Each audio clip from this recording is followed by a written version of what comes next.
One could look at the last 3 months and argue that actually the threatening tariff strategy has been somewhat of a failure. Who climbed down on tariffs with China in the end? The US. China is the country that has been playing hardball with its rare earth export controls. And I think there's a plausible argument that actually the last 3 months have shown that China has the upper hand in this economic relationship, and that you can threaten as much as you like. In the end, the US backs down and China's standing tough. 大家好，我是老吴。今天我们来看一场特别的反华精英的对话。参加这场对话的2位嘉宾来头都不小，他们对中国的态度都是毫不掩饰的负面。一位是主持人赞妮，英国《经济学人》的总编辑。这本杂志大家应该都听说过，带有典型的西方精英傲慢，嘴上说中立，讲客观，骨子里却透着对中国强烈的偏见和优越感。在他的主导下，《经济学人》关于中国的封面不是习近平的新帝国，就是监控国家，反正怎么耸人听闻怎么来，把中国描绘成一个越来越危险、越来越敌对的独裁威胁。另一位是美国前驻华大使尼古拉斯·伯恩斯，很多朋友都直接叫他笑面虎，说他比布林肯还虚伪，因为他嘴上总挂着对话、合作，不脱钩，但他干的事儿却是挑事儿和抹黑。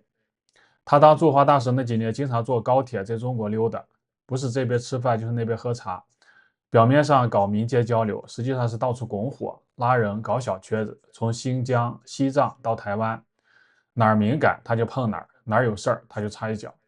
最离谱的是，比如所谓的新疆种族灭绝，说的多了连他自己都信。在这次对话里，他还一本正经的惋惜特朗普关闭了美国之音和自由亚洲电台，说这些电台是在讲述真相。那么问题来了，当一个傲慢的精英遇上了一个伪善的政客，他们坐在一起聊中国，会是什么画风？最有意思的是，其实不是他们怎么黑中国，而是这2位反华老手在现实面前流露出来的焦虑和无力，甚至心虚。接下来我们就看看，当遏制中国越来越难时，这些西方精英到底是什么反应。 So I want to start by you assigning a grade to US policy towards China over the last, let's say, decade, to make it bipartisan. How well has the US done? Where is it done well? Where is it done not well? Okay, in 2 minutes or less, because we got a lot of issues to go through. Welcome, Zanny. Nice to see you. We usually meet in Beijing. I'd say this. I think there is a rough consensus between the two political parties that we have to be very competitive with China. And I thought when I left China just before the inauguration, I thought I probably spent with my team about 80% of our collective time on the competitive edge. It's trying to prevent the PLA from becoming a superior military force to the US Navy and Air Force. It's trying to deal with the technology race, both the commercial aspects of it, AI, quantum, biotech, and the military applications that are being spun out that will have consequences for the global balance of power. It's trying to deal, as Janet Yellen and I both did 6 days with Vice Premier He Feng about 15 months ago, with its extraordinary Chinese push of low-priced, below the cost of production exports dumping to the rest of the world. And Joe Biden put 100% tariffs, remember, on Chinese EVs, and trying to engage in the battle of ideas. I think there's a self-confidence in China, in the leadership, that their big idea, an authoritarian state, controlled by one person at the top, with this resolute Communist Party, that delivers services and high-speed trains, is a better, they say, a better system than ours, and we contested that. So that was the battlefront on the competitive edge. But just 2 quick points. We also tried to work with China in the Biden administration because we believe that China and the US have to help lead with the EU and Japan on that issue. In the Paris Accords, we tried to work on fentanyl. President Trump has followed to do that. So it's not just a competitive relationship, it's largely, but there is a competitive, cooperative edge to it. I hesitate to give a grade except to say... It's your new job, you have to. I think the American consensus, the rough consensus, is correct. That China is seeking to become the strongest country in the Indo-Pacific. That if you think about the map, we should have brought the map. The PLA is pushing out in the Spratlys and Paracels in the South China Sea, in the Senkakus in the East China Sea, certainly in the Taiwan Strait, and the Yellow Sea opposite South Korea, and on a 2,500-kilometer front with India and the Himalayas. That is really substantial. And we'll get to this at Aspen this week. If you look at Chris Wray's public statements, our recent FBI director, about the degree to which China has penetrated our own grid here and our networks in the United States, this is a true rival. And so we tried to cooperate, but I think the consensus is live in peace with China, but compete with China. So you're too much of a diplomat for me to be able to get a grade out of you. But let me put it a slightly different way. Is China a greater threat now than when you arrived in Beijing? Well, we talked today, and one of the things I told Zanny, and I've said this a couple of times since I left, is I went out like most American officials in both parties with hawkish views. But in the Biden administration, we also wanted to connect with the leadership if we could do that and get some things done. So that was our goal, and to live in peace. I came back more hawkish. And your magazine asked me to write an article in February, which I did, for the great David Rennie. And he said, please write an article on what you learned. What were your takeaways? And that was my prominent takeaway, that I think the problem set is more difficult and complicated. I think the will and ambition and increasing strength of China technologically, economically, through their intelligence apparatus, and certainly through the PLA, it's not just a wake-up call. I think we had the wake-up call 10 years ago. But it certainly reaffirms where most of us are. We've got to be ready. We've got to up our own game. I think I could summarize that by saying that, yes, it is more of a threat than it was when you went out. I mean, it's worth reading. Well, I think it is in the cyber dimension, in space, and certainly as the PLA continues to test the limits, we've been pushing back. A year ago this month, the U.S. government pushed back as the Chinese challenged Filipino sovereignty in 3 different atolls in the South China Sea, and China stopped because we reminded the Chinese Article 4 of our treaty with the Philippines is defense, and we were prepared to do that. So we'll come to defense in a second, but I wanted to try and structure our conversation around 3 elements of this rivalry. One is the economic arena, the second, broadly, the diplomatic arena, and then the third and most alarming, the security and defense one. But just let's start with the economic one. And you're obviously not a member of this administration, but you are observing it from the outside. Can you tell me what US policy is trying to achieve with China on trade?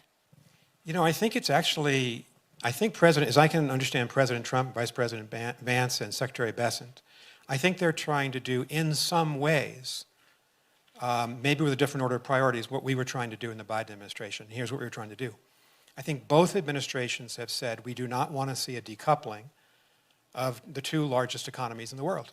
$642 billion last year in two-way trade in goods and services, number one.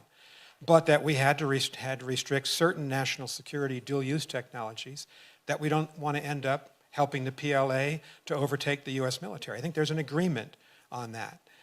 Third, we also believe that trade was important. Joe Biden put 100% tariffs on EVs, 50% on semiconductors, Chinese, and 25% on lithium batteries.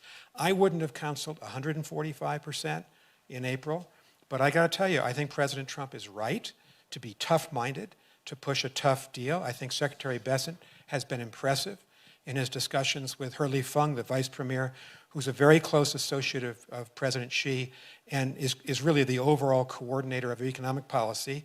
And we've got to drive a hard bargain because, as Secretary Yellen said publicly, China is producing 2 to 3 times domestic demand in steel, robotics, EVs, lithium batteries, solar panels, dumping them on the rest of the world. Who's raised tariffs against China in the last 12 months?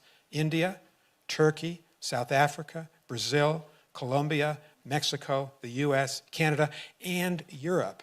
So I actually think there are a lot of parallels and connections between President Biden's approach, President Trump's approach, and I wish President Trump success in that. Well, I think that's true. There is a lot of commonality, but let me give perhaps the opposite view, which is that one could look at the last 3 months and argue that actually the threatening tariff strategy has been somewhat of a failure. Who climbed down on tariffs with China in the end? The US.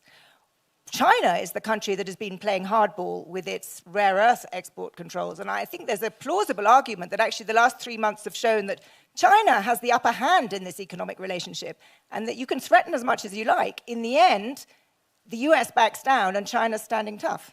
I'm glad you asked about this because I respectfully disagree on 2 points. It's a symbiotic relationship. It really has been building since Deng Xiaoping's reforms in the late 70s, early 80s. We have more than 10,000 American companies in China. We've got multiples of that trading with China from the United States. It's really important to us. It's also important to the Chinese. We're their largest export market. I think one of the reasons why I would predict there's going to be a trade deal. Logic and self-interest will lead both of them towards a deal, and there can't be a summit meeting, I think, Chinese wouldn't have it, without a trade deal. But why is that going to happen? Chinese, it was very clear, I was in China during our election day, and I knew the moment that President Trump won, I began hearing from Chinese officials. They were preparing for a showdown, but we were too. And President Trump and Scott Bessent were prepared. Yes, the Chinese withheld rare earths. We withheld ethane. We withheld critical components in the semiconductor industry. I think it was kind of a standoff. Right now, unfortunately, I see a lot of articles saying there's been an agreement. There's no agreement. There's a truce.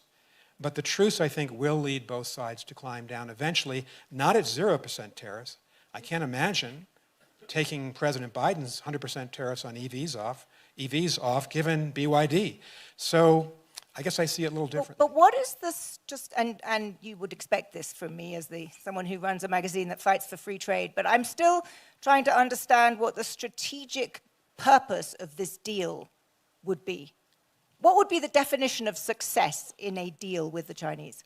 Well, our principal problem in trade with the Chinese has been for the American companies, particularly the manufacturing companies that are in China, and many of them have been there for several decades, the playing field is not level. One of the things I did, I met nearly every CEO who came through China, and I felt that was a good use of my time. Story after story about forced technology transfer, about not applying the international rules concerning intellectual property theft, and that goes on in spades in that country.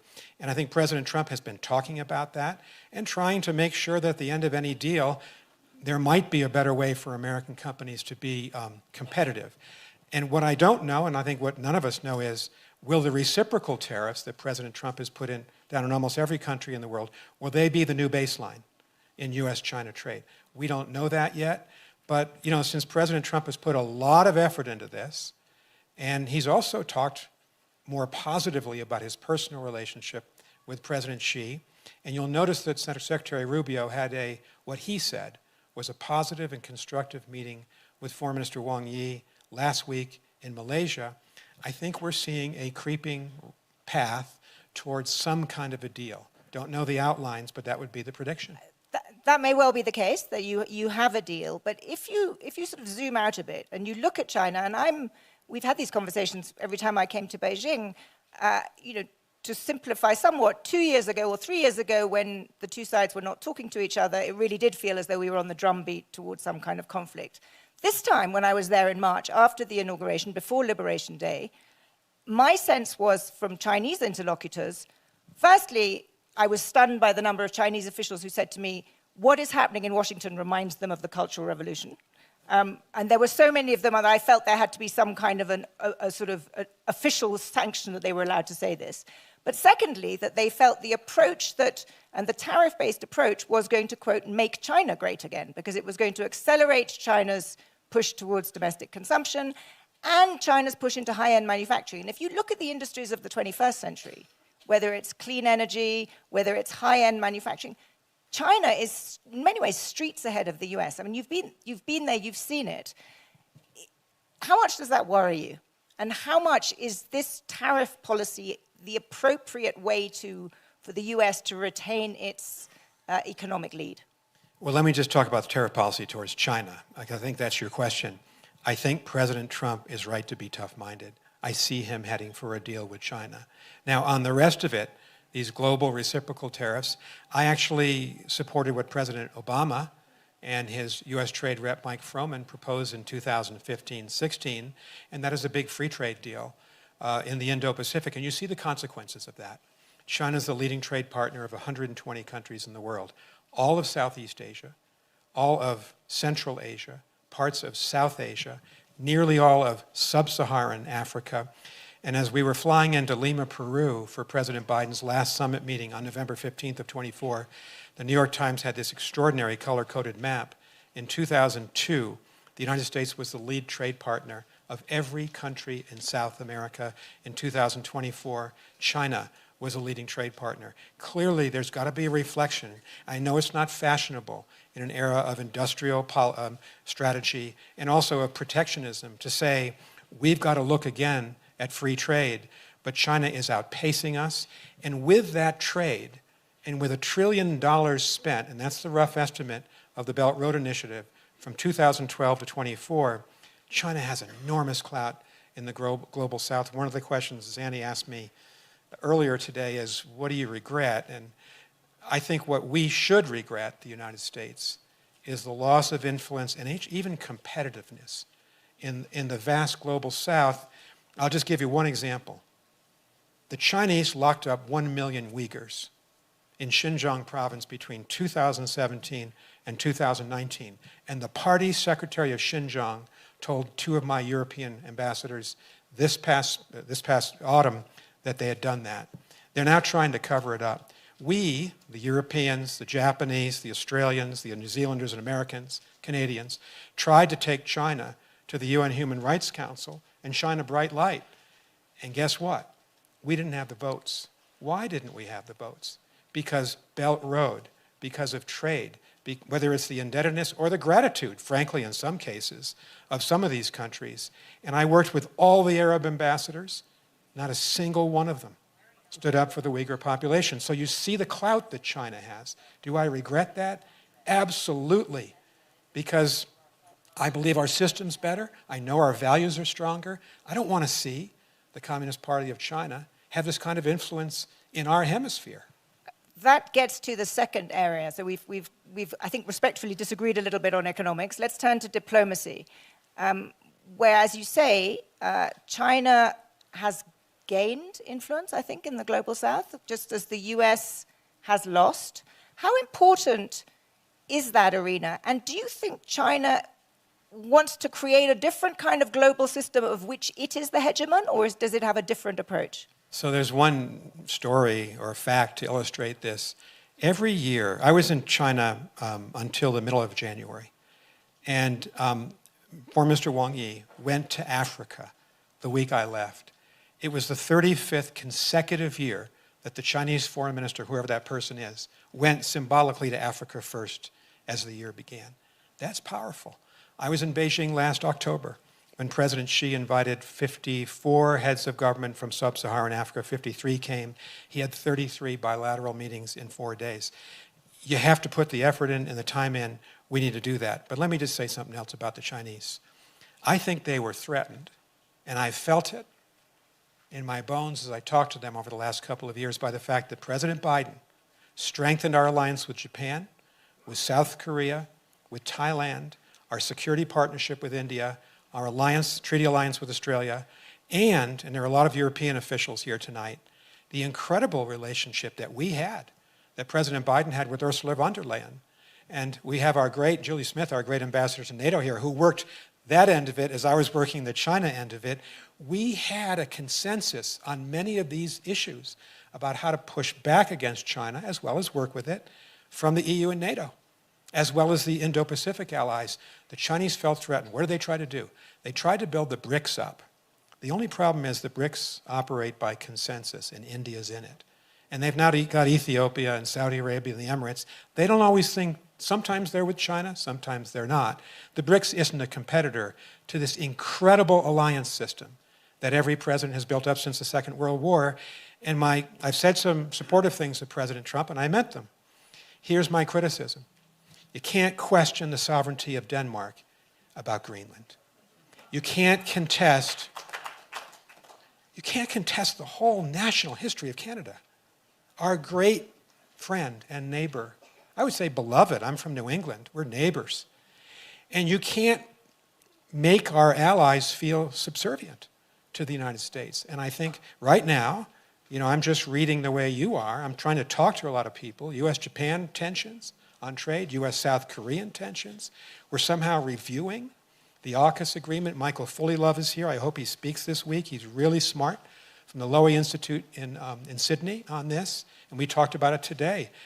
You know, one of the takeaways I wrote about in your magazine was be nice to your allies. Respect them, because they are the difference maker between the United States and China. China has no allies. They've just got some trade partners. That's important. But when the going gets tough, it's the allies you have to count on. That's a really important point. And it's not just the allies that you laid out, but it's also the other big shift of this administration has been the closure of USAID and the differential approach in Africa and other areas of the global south. Is that an opportunity for China, and is China going to grab it? Well, the other own goal that I think the Trump administration has scored is, frankly, the abysmal DOGE effort to destroy a great but flawed U.S. government agency and fire 8,500 people in 2 weeks. What CEO here would do that? You got to reform. Sometimes you got to downsize. Sometimes people lose their jobs. But you do it thoughtfully. We didn't do it thoughtfully. What happened? China is out replacing us, where USAID was doing tremendous work on vaccines. PEPFAR, started by George W. Bush. And you can't replace that. The other thing that I regret was concomitant with it. We shut down the Voice of America, and we shut down Radio Free Asia. We thought we had several hundred million listeners in the Chinese-speaking world, in mainland China, in Thailand, in Malaysia, in Singapore, and they were telling the truth to the Chinese people. They were getting through the firewall. We shut them down. What happened? And I think the New York Times did a really good story on this the other day, and that is CGTN and China Radio just replaced the VOA hours in Indonesia and Ethiopia. You know, their national TV program would give VOA an hour. Now it's been given to the Chinese. So you can't compete in this public diplomacy realm, in the aid realm, in the trade realm, unless you're offering something to people. Absolutely. I think probably everybody in this audience would second that. I want to make sure there's time for some questions, but so I want to, just before doing that, though, touch on the third and perhaps most alarming aspect of the relationship, which is defense and security, and ask you straight up, how dangerous is the situation in Taiwan? I think Taiwan is ultimately the most dangerous point on the map between the United States and China. And I was in Beijing on August 2nd, 3 years ago, 2022, when Speaker Pelosi visited Taipei. And by the way, we supported her visit publicly, and I supported it privately with the Chinese and left them in no doubt about that. But the consequence was, since 1954, there's been a median line in the Taiwan Strait. The Chinese forces, the mainland forces, had not really gone beyond that median line permanently, but now you look at the status of forces both on the sea, this is PLA Navy, in the air, their sorties, they're well beyond, they've created a new status quo, well beyond the levels of activity. And I think what most people think about, and I was asked about this in an Aspen program yesterday, well, are they going to invade over 100 kilometers, 100 miles, excuse me, of open water? I think the first thing to worry about is a creeping strategy of blockade and of almost strangulation. And that is something that the Chinese have the capacity to do. They may have the will to do. And here again, so important for us. And I went in with my European colleagues, my Japanese colleagues, together to the Chinese to say, if you do something in the Taiwan Strait, there's going to be massive sanctions by the EU, the United States, and Japan. That's 60% of global GDP. I think the Chinese recognize that. And we're just trying to deter them. And so the Biden strategy was to build up the defenses of Taiwan. I'm very glad to see the Trump administration continuing that. And I hope there's been a realization that part of the battle here, Zanny, is that we need to support Ukraine. Because if the Chinese see that Putin gets away with murder in Ukraine and with a huge historical crime, I think that will change for the worse Chinese thinking on what could be possible in Taiwan. I think they'll conclude in China, if the US and Europe didn't save Ukraine or protect Ukraine from Russia, why would they stand up to us on behalf of little Taiwan? And I tried to disabuse the Chinese of this notion. You know, we've had this policy for 52 years of strategic ambiguity, but look at the facts. President Biden was a big supporter of arming Taiwan. And it's good to see the Taiwanese do two things in the last year: acquire and begin to produce drones at a massive scale, and to achieve attack weapons as well. That can be counterproductive for the Chinese Navy. So strategic ambiguity became a little less ambiguous under President Biden. Do you think, for good or ill, he was pretty clear on several occasions. Do you think President Trump would defend Taiwan if there was an attack or indeed a blockade? I don't know the answer to that question. I mean, it's a really serious question. I can't speculate. I've seen, statements from the campaign which were not encouraging. But then again, I was appalled when my wife Libby and I watched what happened to President Zelensky in the Oval Office in February. I was appalled when President Trump confused who the victim was and who the aggressor was in that conflict. But then look what happened Monday. And for everyone who's been a critic of President Trump, and I've been a critic, I came out yesterday here in Aspen and said, good for President Trump and Secretary General Mark Rutte of NATO, Europe, NATO and the United States, and we have a NATO foreign minister here from Latvia. We're going to supply weapons together to the Ukrainians. And President Trump seems exasperated by Putin. Good. Let's see if it's permanent. We've got to keep the pressure on, but this is a promising, we hope, turnabout by President Trump. 好，这段对话我们就看到这里。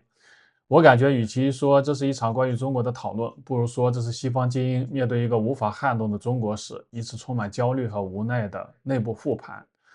我从他们的话里提炼出几个有意思的点分享给大家，欢迎批评指正。第一是伯恩斯讲的全球南方那一段，他自己不得不承认，当美国在联合国想就新疆问题围攻中国的时候，没有一个阿拉伯国家支持他们。为什么？我想因为这些国家早就看穿了所谓的新疆人权的谎言，也看透了美国的虚伪。他们明白跟着美国混得不到什么好处，而跟着中国走才能实打实的发展。这种撇不动了的落差感才让他感到难受。第二，既然搞不定全球南方，那他们还能靠谁？伯恩斯反复强调，就是美国的盟友体系。换句话说，他是在变相承认，光靠美国自己已经不行了，只有拉朋友圈进来壮胆。在拜登任上，美国的确把这些朋友绑得很紧，其实对中国还挺麻烦的。感谢特朗普上台，美国的盟友正在离心离德。但最有意思的，我想是第三点，即使拉上所有的盟友，他们对未来还是充满了焦虑和无力。主持人本来想从伯恩斯嘴里问出一套什么遏制中国的战略方案，结果从头到尾他只会反复强调竞争很激烈，台湾局势很危险。说白了，他们现在根本拿不出什么实质性的办法，只能不断重复问题很严重。所以我们看这样一场对话，没必要纠结他们讲了多少关于中国的假话，比如那句美国之音讲的都是真相。重要的是要看他们言辞背后那种矛盾的心态，一方面想遏制中国，另一方面却又无能为力。嘴上说要脱钩，心里其实根本割不掉。而这种焦虑，这种无奈，恰恰就是中国今天自信的最好注脚。好了，今天的内容就到这里，感谢大家收看，我们下次再见。